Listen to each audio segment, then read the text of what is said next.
Maybe right now you are asking the question, how important is the church?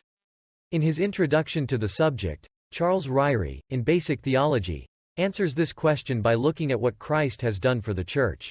According to him, the importance of the church can scarcely be overstated. It is that which God purchased with the blood of his own Son, as written in Acts chapter 20 verse 28.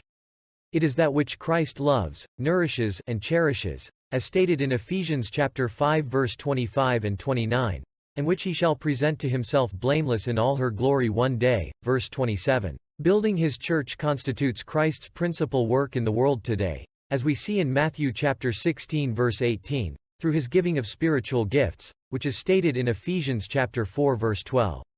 Thus, the exercise of those gifts by believers aligns us with what Christ is doing today. Furthermore, why has ecclesiology been neglected? Well, shortly after World War II, non-denominational Bible colleges and seminaries grew in enrollment. The number of students from other denominations in denominational seminaries grew, and interdenominational parachurch organizations expanded. As a result, many local church issues became off-limits for teaching and discussion, in order to avoid offending those who might differ. Topics like baptism, communion, polity, ordination, and liturgy could not be taught in classes composed of students from a broad spectrum of denominational traditions, so these subjects were avoided. The assumption was that students had already made up their minds about these issues, or that denominations would tell them what they would need to know. As Christians have become increasingly mobile, they have moved in and out of independent and denominational churches. Pastors have done the same. An evangelical ecumenical ecclesiology has developed by default. Now let's talk about practical ecclesiology. What does it look like?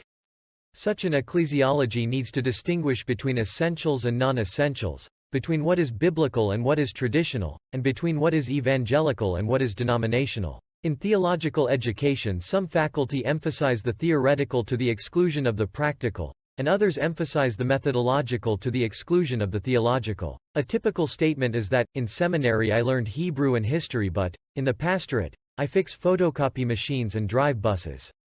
Could it be that the essential practice of ministry is neither translation of Hebrew nor repair of photocopiers? If the cry for more practical training results in learning current technology, then pastors will be obsolete as fast as new computer software comes to the market.